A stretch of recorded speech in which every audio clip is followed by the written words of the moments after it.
It's hard to believe the semester is half gone. Flies by. You all know Tanda? See now, you are juniors. Tanda is a senior. Tanda is a single mom. She probably won't care for me telling this story. She worked at Bojangles, and then she worked at the accounting firm. She worked at both, taking around 18 hours of accounting. She's one of our best students. She'll graduate in May. But she was working at an accounting firm. I don't know if they were paying her 12 up to 15, but Bojangles gave her $17.50 to get her back as a manager. And they're giving her 50 hours a week. So with her overtime, it averages out to $19 an hour. 19 times 50 is $950 a week, I guess, almost $50,000 a year. That's not bad for a little single mom, 21-year-old gal, about ready to graduate up here. But the good story is Bojangles giving her a job in accounting. They want her to go now, but she wants to graduate. So I'm sure she'll get a raise and she'll make more than $50,000 a year, and she probably won't have to work 50 hours a week, hopefully just 40. So there are possibilities out there. I got a young lady at night. She's 26 or 27. She's been working at a bank for 6 years. She moved up to assistant loan officer, and she's making $50,000 a year, and with very little college. But the bank's paying for her courses that she'll take here in management and accounting. Now, in banks, there's good opportunities. Now, one of my 2-year community college students got a degree in accounting. He's the president of, I don't think which one it is, True Point in Richlands, and they have 2 or 3 breaks, but he's the president. So you can do a lot with accounting if you have a mind to. You don't have to be the A student. You just have to work hard and try, learn as you go. I didn't learn accounting real well until I started teaching it. That's when I learned it well. Intermediate accounting, I would stay up and study and take no-dos, drink coffee. I'd go to bed. I was studying for a test. I'd wake up at 3 o'clock, and in my mind, I knew how to work out problems. I'd jump up and finish working a problem because I laid there thinking about how to do it. But I used to worry a lot about an intermediate accounting test, and I was making C's. So I quit setting up and taking no-dos. I got to bed and got a good night's sleep, tried to study a little all along instead of putting it off to 1 or 2 nights. Then I started making B's and A's in intermediate. So depends on how you prepare and how you do your time. But truly in principles, I didn't learn principles real well until I taught it, or intermediate real well until I taught it, or taxes real well until I taught it. Taxes, though, I have taught it for 51 years because I started teaching taxes for the community college as quick as I had a BS degree in accounting. And I taught it ever since, there or here. And I went to tax seminars, but still I'm not an expert in taxes. No one is. The only thing about taxes, learn what you can, do VITA, and you'll get some real experience, and try to keep up with the laws, but don't ever advertise you're an expert because nobody is. But the thing about taxes, is knowing to go get the answer. Do research if you have to. I know in taxes too, Mr. Goodman that used to be up here, I think he died up here with a heart attack. He came on after I came up here in 79, and he did some tax research. We don't have time for tax research. We can learn individuals.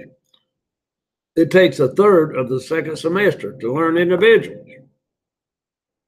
It'll help you all pass those little IRS tests to help you do taxes. So that's a third of the next semester. Then we start business taxes. Now, anytime we look at depreciation, that's business taxes. Or if we look at a Schedule C or business expenses, that's business taxes. But we'll practice that more the second semester, and then corporations. So that's what we do the second semester. But right now is to learn personal, which carries over to a lot of returns. We did 400 returns last year in VITA.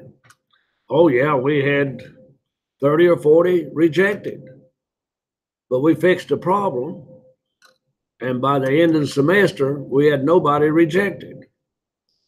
No unfinished returns. One man called me a couple of weeks ago and I had to refile his return. It had never been filed. So other than that, we had no problems.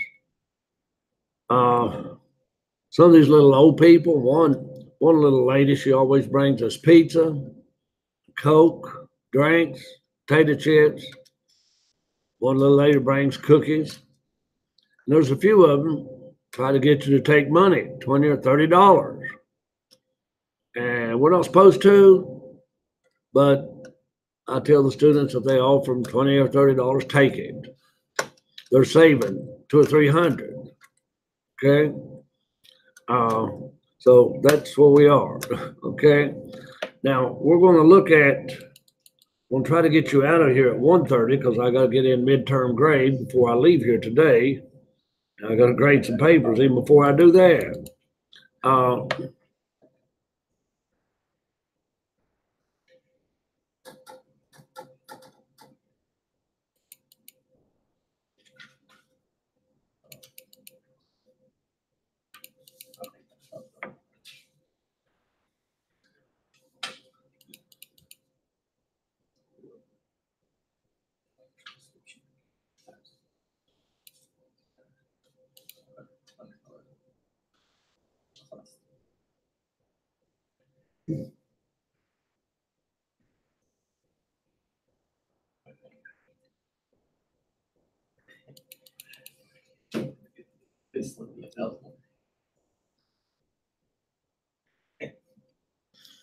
Now, did I put these solutions?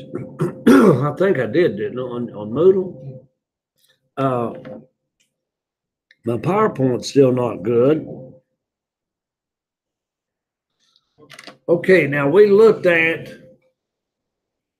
had a test on 2, 3, and 4. We looked at 5, 7, and 6.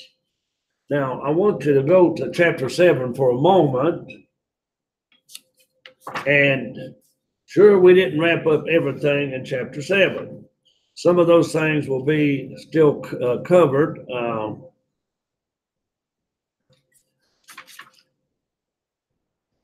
Chapter 7, I want you to look at page 18. Well, wait a minute. Chapter 8 will cover those losses and bad debts better. But in chapter 7, it mentioned casualty losses. Don't worry about that till we cover in chapter 8. All right.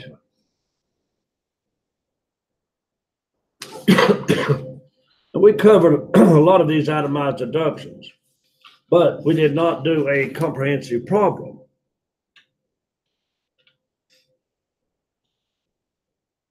All right. I want you to do that comprehensive problem. Number 56. I want you to turn that in by Tuesday.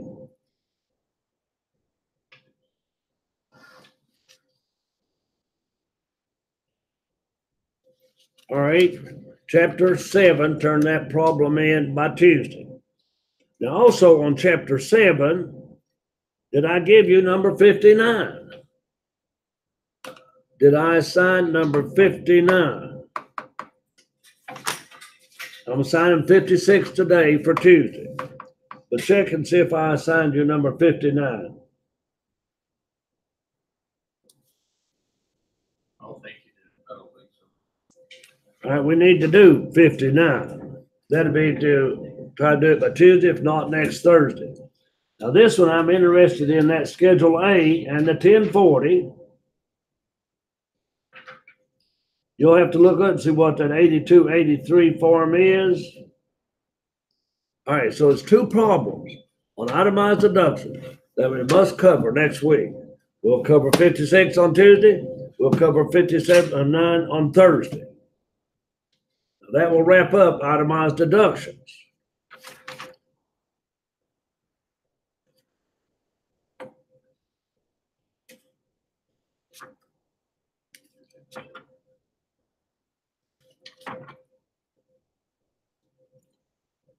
On chapter 6, I scanned through it the other day. I'm going to scan through it again from the book perspective this time. So I'm going to point out the main key points in the book before we look at some of the even problems. So be looking at some of the even problems on chapter 6 for whatever day we get to them. All right, this chapter ties in a little bit with chapter 5. And we'll probably have a comprehensive problem on chapter 6. Now, in this chapter, just starting out with page 3, and in way of review, and without putting up a PowerPoint,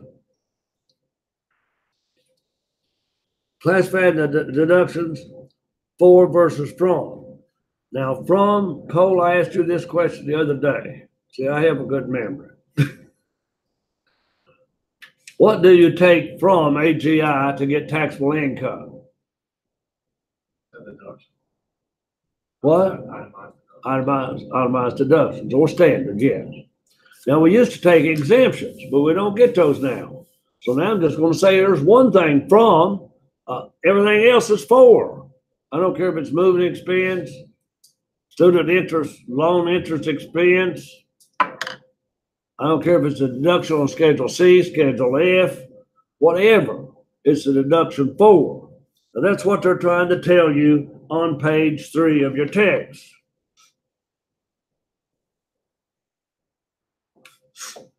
Business and investment expenses.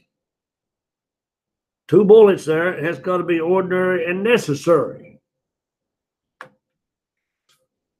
Getting a traffic ticket for a coal trucker overloaded may be ordinary, but it's not necessary.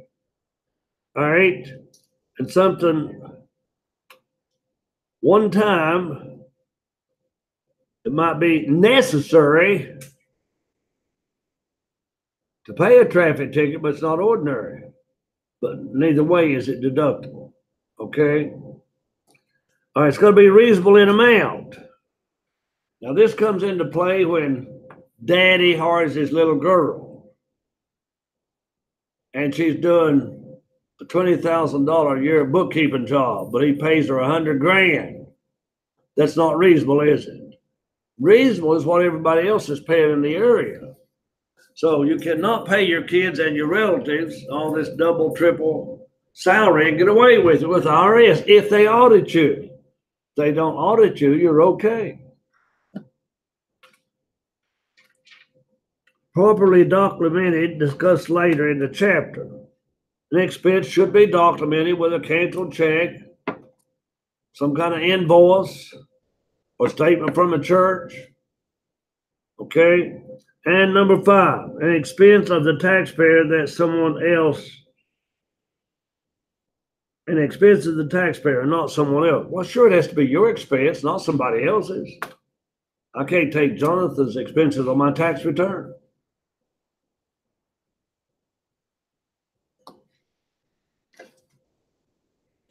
What's the difference between business and investment? All right. Now look down at the middle of page 5. Trade or business versus investment. The second part of the profit motive involves the determination of whether a particular activity is a trade or business or investment. It is generally important only to individuals since corporations are assumed to be engaged in a business. It's important to individuals for several reasons.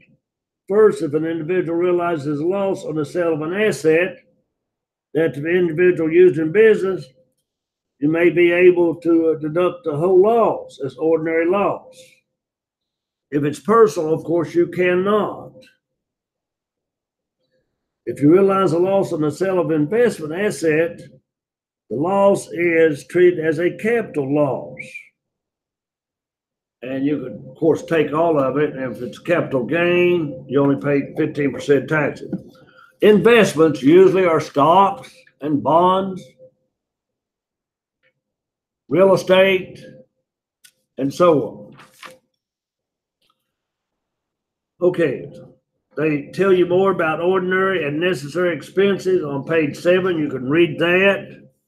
Reasonable expense, you should be able to read that on page 8. And I want you to look at example 9. This corporation pays Brian, the controller, shareholder, and an employee of Central Corporation, an annual salary of $650,000. He's the controlling shareholder, and they're going to pay him a salary of $650,000. Based on several factors such as the size, all right, his duties as an employee, and a comparison of salary received by offers of comparable companies, the IRS contends that Brian's salary should be no higher than $300,000. All right, what does that do? He was taking $650,000 salary expense on an income statement. Now, a corporation, you can hire yourself and you can fire yourself. You can lay yourself off and draw unemployment comp. If you're incorporated, if you're a proprietor or partner, you cannot do any of that. Now, so he gets to take $650,000 salary expense deduction. So now he can only take 3. The other 650 he can take out, 350 he can take out in dividends. But a corporation does not get a deduction for dividends. So the corporation would have 350 higher net income, and they'd have to pay a corporate tax. Now the top is about 20%. So yeah, you'd pay more corporate taxes. So Brian has to redo his salary. All right, that's what we mean, reasonable in amount.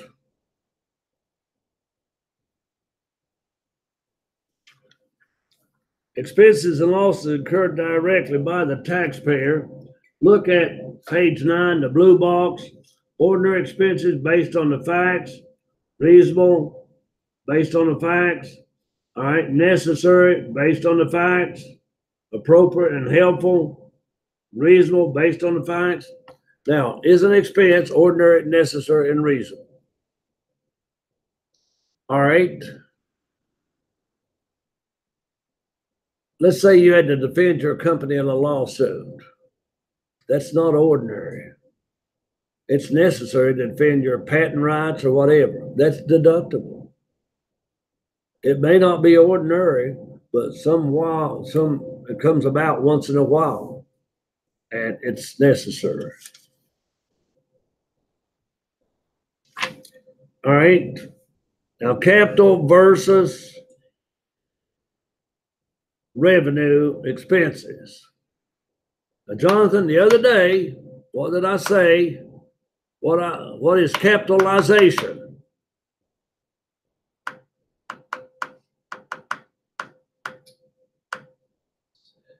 Capitalization. Now, Cole, help him out.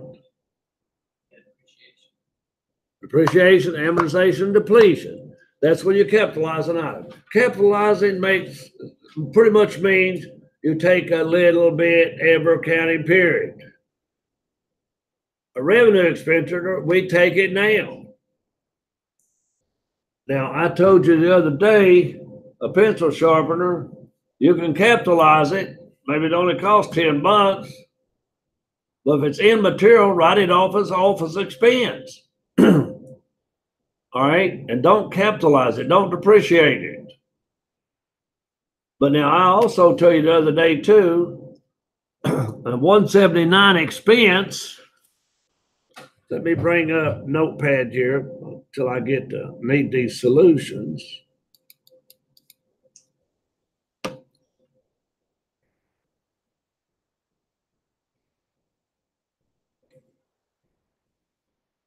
All right.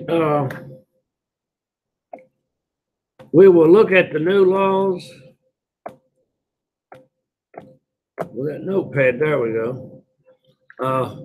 It took one of my students to tell me that if I want Notepad, a blank page, to hit Control N. Well, do you know that? How'd you know that code? Huh? Well, they threw this stuff on us up here. Of course, they expected me to learn all about this Surface Pro. And Dr. Sneed and Dr. Bourne, they still haven't got brave enough to use it. Dr. Sneed's still using his old system. I think Dr. Bourne is too. Well, we learned it. And so they threw all this stuff on here we could use. I never used OneNote, but they told me I could use it. But they also told me on this computer, I'll see if it's true or not. On this program, that we can bring up Word. Now, I'm pretty familiar with Word, but they said we could write on Word. Well, it's not working, but they said we could. I'll see if I can select a pencil.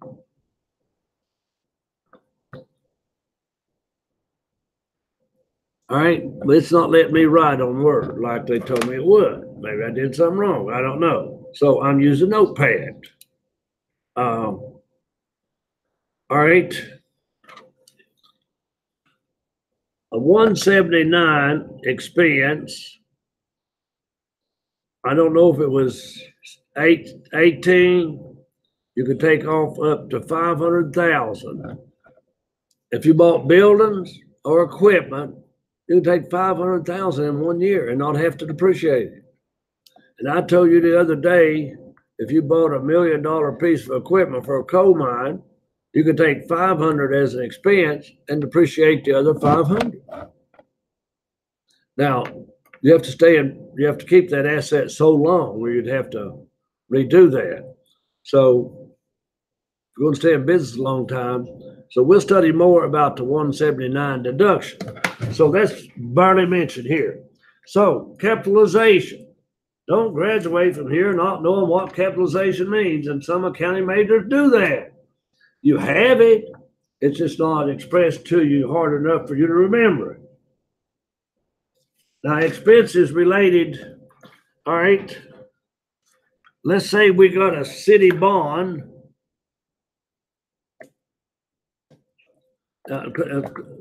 Now,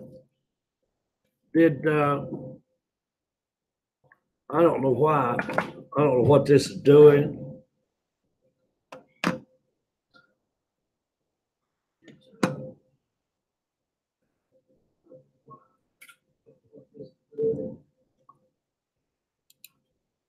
I've got one of those delayed reactions there. You know that happened one time, right?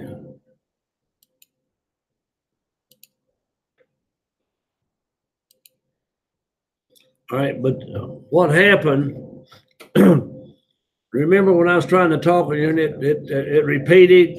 You remember when I talked to you and it repeated? Was it in here?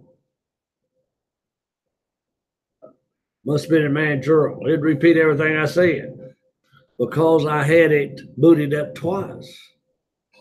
I thought that's what was going to happen just now. And did you say you learned that Control 6? Did you learn that in word processing or some course? Back in high school. Okay.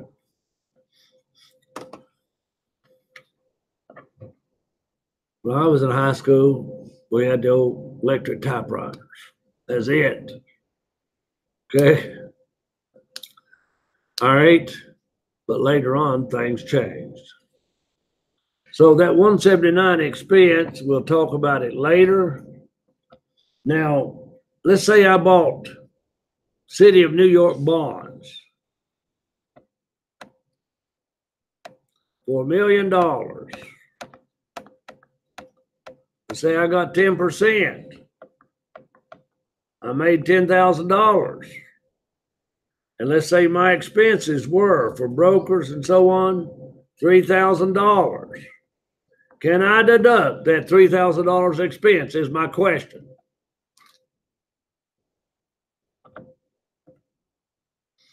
Clayton, what do you think?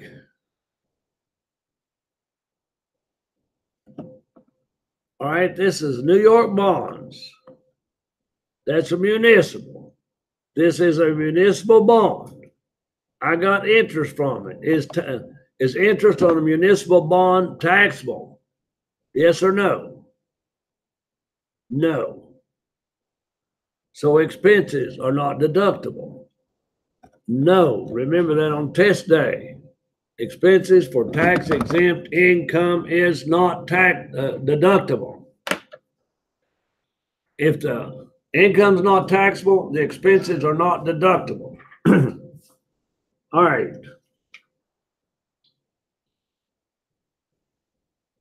Now they mentioned expenditures contrary to public policy. That's bribes and kickbacks and fines and penalties. Usually they're not deductible anywhere. Now look at page 14, bottom of the page. Other deductions not allowed.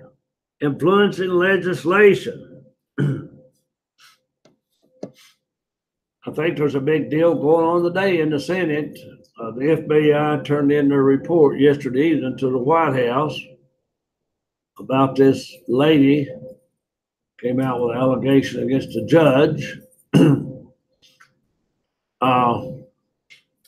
One woman came out with an allegation against him that when she was in college, he was at a high school party and they had gang rapes there. And you know what she said? She went back to 9 more of those such parties where they had gang rapes. All right. Makes sense, don't it? I think the FBI found that it was just an allegation.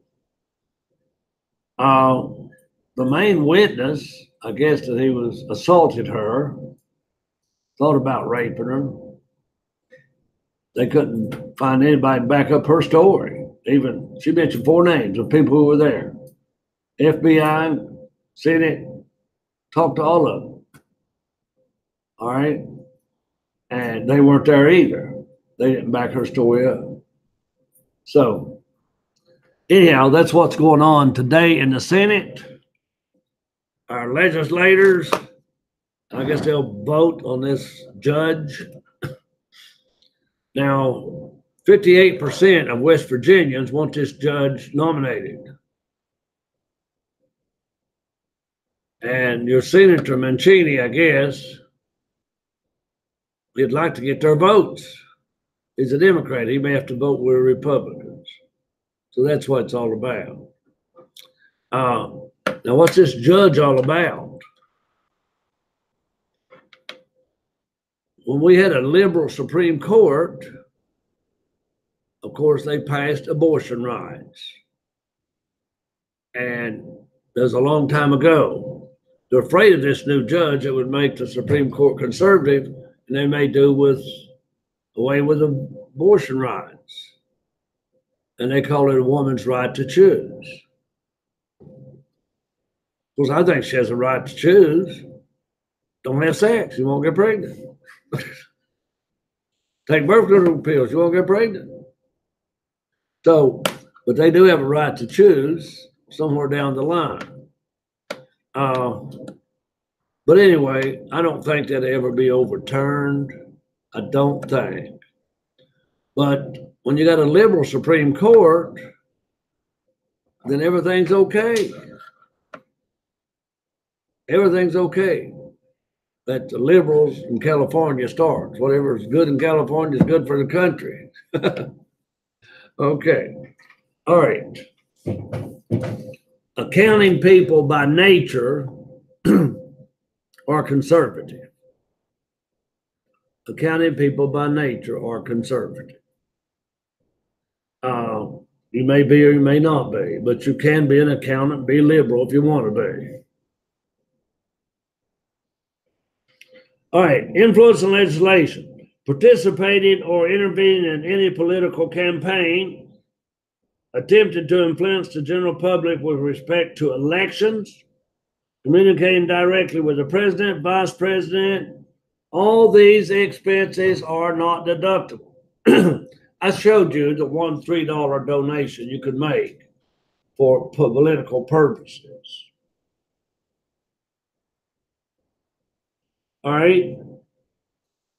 I want you to look at the example on page 15. Now, this topic is business interest expense limitation. In general, business interest expense is allowed as a deduction, 100%. However, after 2017, limits this deduction. Deduction cannot exceed business interest income,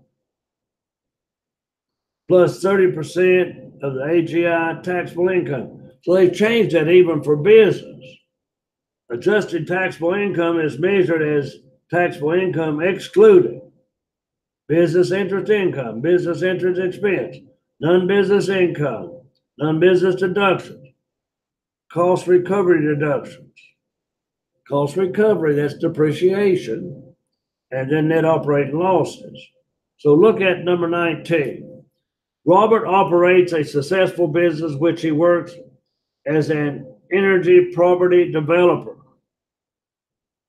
In the years 15 to 17, average gross receipts for this business were $28 million. His 2018 net taxable profit from this business equals $58,000, including deductions for $39,000 of interest expense on a business loan and $8,000 depreciation. Robin's adjusted taxable income equals $105,000. That's 58 plus 59, 39 plus 8. The 2018 interest expense deduction is limited to $31,500, 30% of $105,000, with the excess $7,500 carried forward to 2019.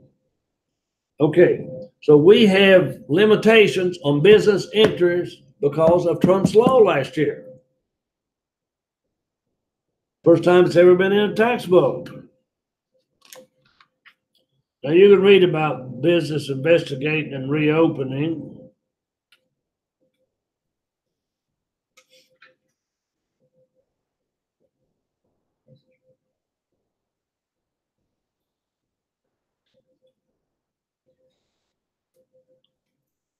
All right. Substantiation required. When is it deductible? Now, we've had so much on the cash basis and accrual basis that should be pounded into your heads by now. Okay, it should be.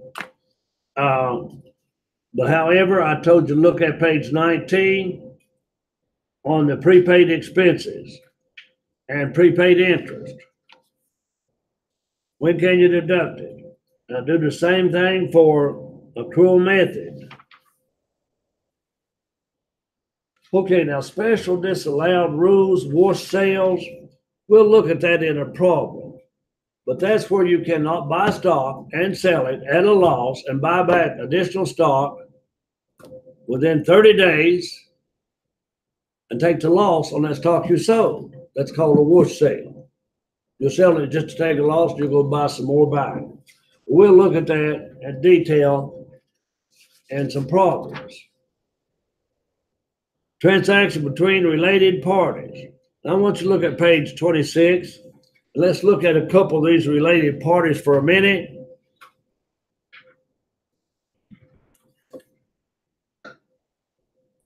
Individuals and their families. The term family includes spouse, brothers, sisters, half-brothers, half-sisters, ancestors, grandpas, and lineal descendants, grandchildren, great-grandchildren. Now that's who family is. That's a lot of family, isn't it?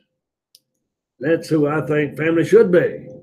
But now my daughter sometimes thinks her family is just her husband and kids. Okay? But family goes beyond spouse and kids. All right.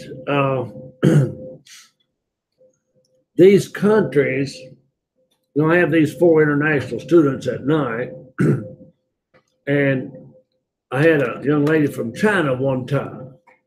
Now, China don't believe in nursing homes. They believe in taking care of their parents and grandparents. Well, in this country, children just soon throw their parents in nursing home. That's not. They'll visit them twice a year. Okay? Customs in different countries. I was talking to a young lady from Serbia last night. Now, Serbia used to be Yugoslavia. Yugoslavia used to be part of the USSR. Serbia, I guess 2 or 3 different groups there were fighting, and it's Yugoslavia, and it split up to 3 countries, and one was Serbia. She said they had 9 million people there. Not a big country, is it? She said if you made $1,000 a month there, you could live like a king. Healthcare is free, and dental is free. She said her mom was an optician, that she can charge for eyeglasses. But a lot of people can't afford eyeglasses. But it's funny how customs from one country to another differ. Just on healthcare, just on taxes. Georgie from a managerial accounting class, he's from the country of Georgia. Georgia used to also be part of the big USSR. The USSR used to be gigantic. All right. But they do not pay taxes. If you go buy a $100 item, it's got taxes built into it. Maybe it's 5%. Maybe the store owner gets to keep $95 and he pays the other $5 to the government like a sales tax. And that's how they operate their country. Individuals don't pay much taxes except when they buy goods. So it's funny how taxes work in different countries, how the economy works in different countries, and morals even in different countries would be probably different. Religion. A lot of my students from Mexico, I've had a student from Mexico, Guatemala, Spain, and they're all Catholic. And a lot of my students, I've got one from Paris, and they're Catholic, a lot of them. Okay. All right. But anyway, look at page 20. Related parties. An individual and a corporation in which the individual owns more than 50% of the outstanding stock. Well, if an individual owns more than 50%, that's definitely a related party. Okay, so notice who a relative is. And it's not real important. We usually don't have to worry about it. Now let's look at hobbies just a minute on page 28.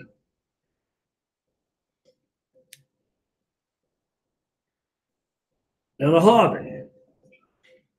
If you don't make income 3 out of 5 years, IRS can declare it a hobby, but you still can prove that it was not a hobby. You wanted to make a profit. And I've had to do that, as I told you, with one form that I used to do myself.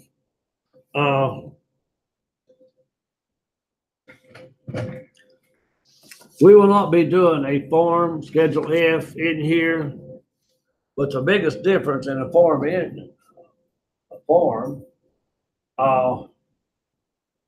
is your inventory. Okay? Cattle you buy is inventory. Then later, calves you had on the farm are inventory, right? But you have zero value in them, zero cost. Because you've already probably depreciated the breeding cows. You've already taken off the feed as an expense. So a calf that is born on a farm has a zero basis. You sell it for $200, it's all profit. Okay? So even a farm, a few things are different. As I told you the other day, when you get into doing a farm income, you might find some, you can depreciate a racehorse. You can depreciate a breed bull. You have to look up useful life. Okay. We can capitalize a racehorse or even a breeding horse. So look at the hobbies. Jonathan, do you have a hobby? All besides your girlfriend. Now, video games, playing them.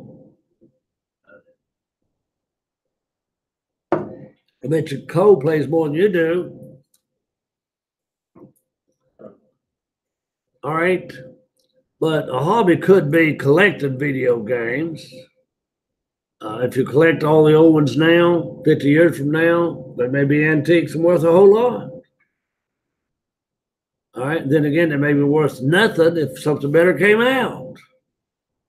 So, but just playing video games is not a hobby. As far as IRS goes, it has to be a money-making thing. Did you ever win any money at playing video games? Did you ever enter any contest?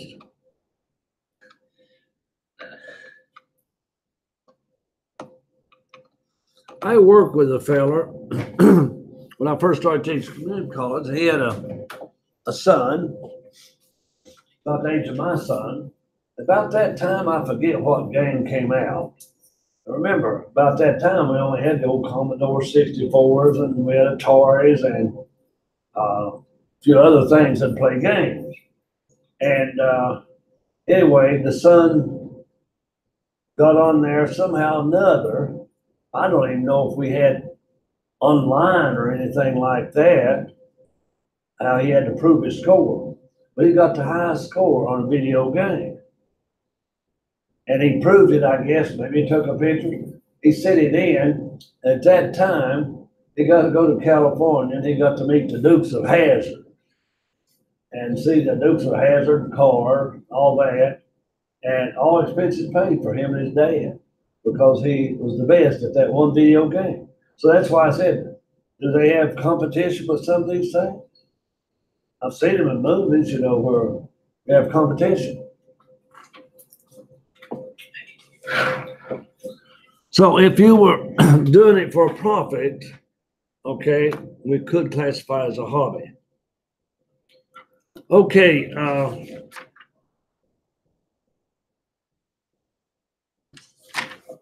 I consider coin collecting a hobby and collecting stamps a hobby.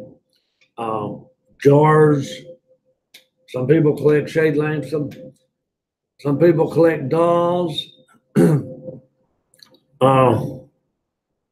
My girlfriend, which used to be my wife, she had an uncle's wife collected dolls.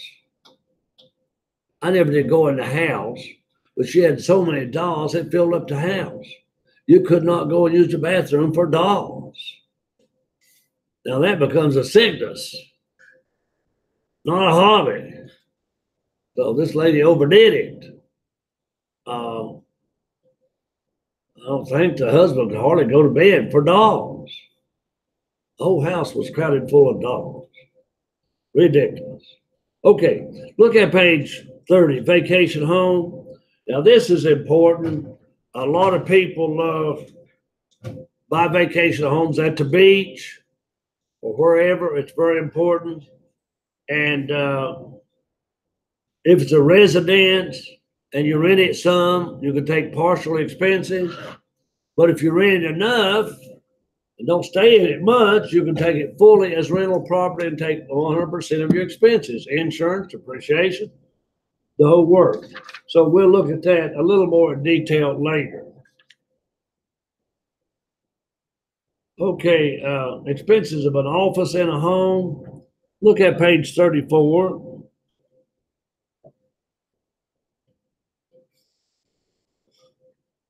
All right. Expenses for an office and a home is an itemized deduction. Now, if I had a coal trucking business, I got a Schedule C. I'd take it off on Schedule C, 100%.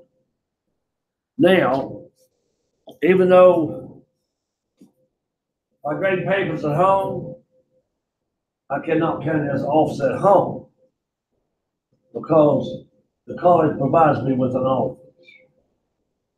But if I had a business, had to have an office at home, then you can deduct it.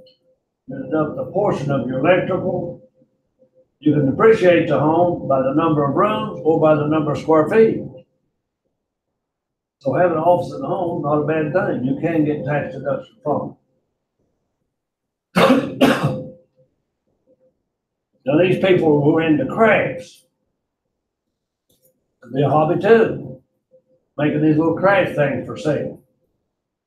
But if they got a room in their home and they put those little crafts together, they deduct it like an office in the home. If you're a welcome wagon woman, if you're a home interior lady, or if you're whatever, and you have an office in your home, you can deduct the expenses. So we'll look more at that later. I did taxes for a trucker one time. He said, I want you to take home office deductions. And I said, well, I used to take deductions at home when I did tax returns, but I was doing tax returns at the kitchen table.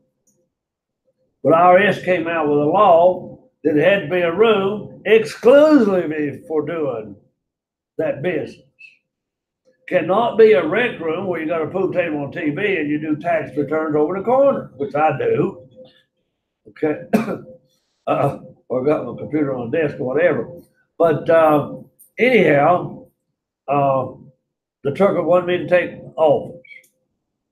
I got down all the dollars and cents and electricity payment and all that. And I said, do you have a home office?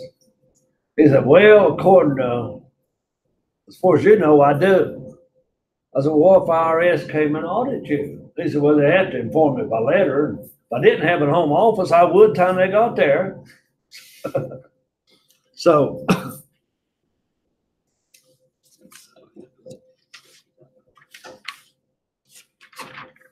all right, let's go to page 40.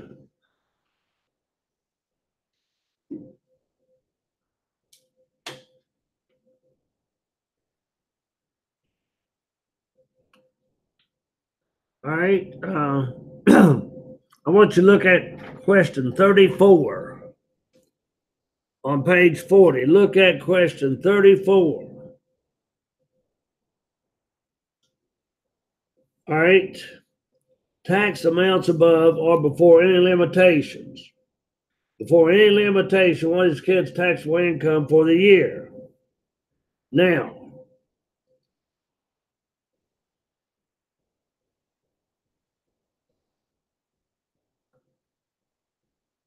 look over that list on number 34. Take your calculator and a scratch sheet of paper. Start coming up with some figures for something. Let's come up with this AGI.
Well, let's look at this one, folks. Just to show you, here's the gross income. Now, here's itemized deductions. I suppose rental home, maintenance on a rental home, property taxes, utilities, depreciation, and insurance is all deducted on a rental home. I don't know what that's leaving me here. The itemized deductions, your medical, minus 7.5% of your AGI, which is here. All right, medical should be zero. This is taxes here, 4,300, contributions and interest. That adds up to 15.3. Sure, we're going to take 15.3 from AGI. Well, let's see how we got to AGI. All right, we had salary of 150. We had dividends and interest. The 1,600 is lost on the sale of stock. Should that be a minus? Then alimony is a minus. What's this AGI? Where'd that 10,000 come from? That's Huh? 10,000. That's alimony? Yeah, 2,000 is lost. Oh, it's not a straight line, then, is it? All right, the 2,000 is loss of stock, but then that should be in parentheses, both of those. One is the 1,600. Insurance. Is that an insurance reimbursement or what? I think it's the 8,000 minus the 64. That would be, that's a good point, Jonathan. Rental income, that would be on Schedule E, and it didn't show that. On a Schedule E, you'd have 1,600 rental income on Schedule E. And then the Schedule E would have to be transferred over to front of the 1040. Okay, so you see what deductions for AGI. All of these are deductions for AGI. Now here is deductions from AGI, which is itemized deductions. All right. Look at number 35. Now, I told you what capitalization was. Now, let's look at a little problem. We replaced a roof and roof underlaid structure because of a building code requirements. Now, we're going to take that off as an expense. Anybody? or are we going to depreciate that new roof? What do you think?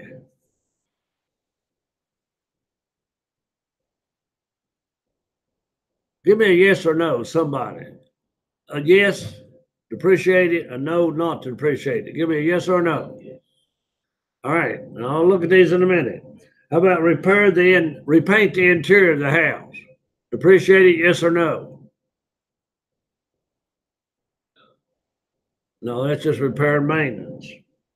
Repair door handles and door locks. Current expense or depreciated? Current expense. It's a revenue expense. Replace broken windows. It's repair and maintenance, isn't it? Take it off as an expense.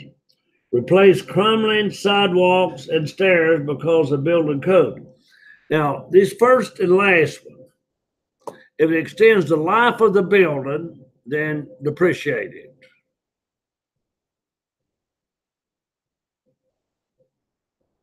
Now, what does number 1 and 5 say to do? Capitalize and depreciate. So it must extend the life of the building. All right, I want you all to take a minute and read number 36.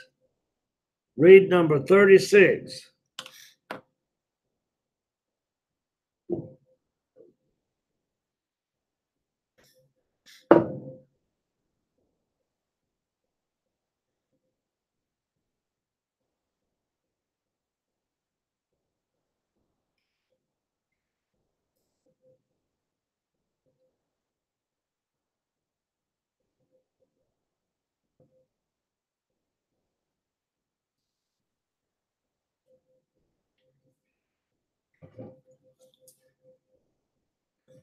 Jonathan, you take the first bullet and Cole the second bullet and Clayton the third bullet and decide what you're going to do, what answers.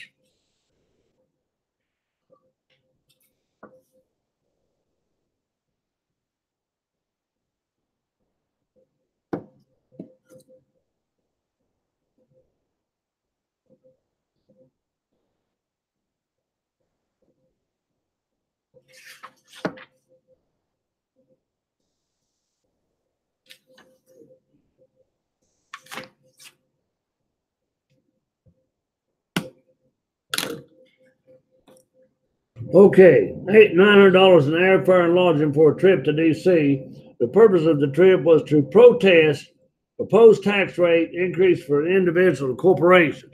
And that was somebody that flew to D.C. to protest Trump's tax rate. Do you think that's deductible? Yes or no?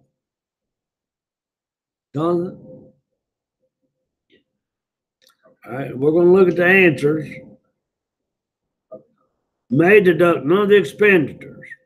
Prohibits the deduction of lobbying and political expenses. And after 2017, the prohibit includes local, political, and lobbying costs. So, no on that one. Now, how about number 2 there, Cole? $700 for rented space on billboards along the highway. The billboards express concern regarding pending legislation that would significantly increase property taxes. Now, Cole, look at this answer. It might surprise you then. You may deduct it. Wait a minute. Where am I? Let's see. A is may deduct none.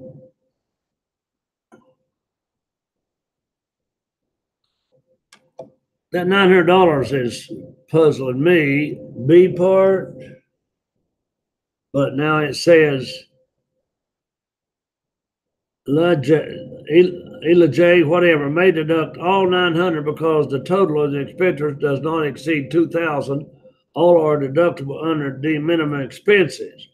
But now, A, under what is the total amount he may deduct? Assume instead that he did not travel to D.C. or to the state capitol and incurred work for billboard rental. All right, there's 2 situations, Jonathan. Your answer was no. And then for B part, it became yes. Now, Co, for your answers, A part, it's no. But B part, it became yes. Wait a minute.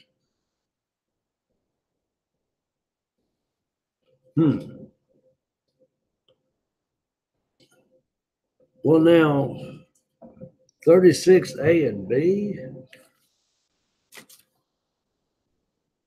I thought we'd have to take each one separate, but we don't.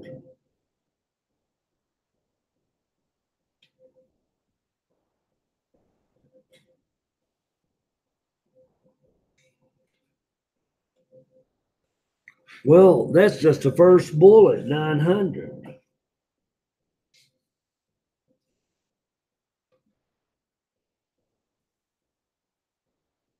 If that be your total answer there, folks, then that's the only one that could be deductible. And nothing else is. All right, I want you all to look at some of the even ones between now and Tuesday.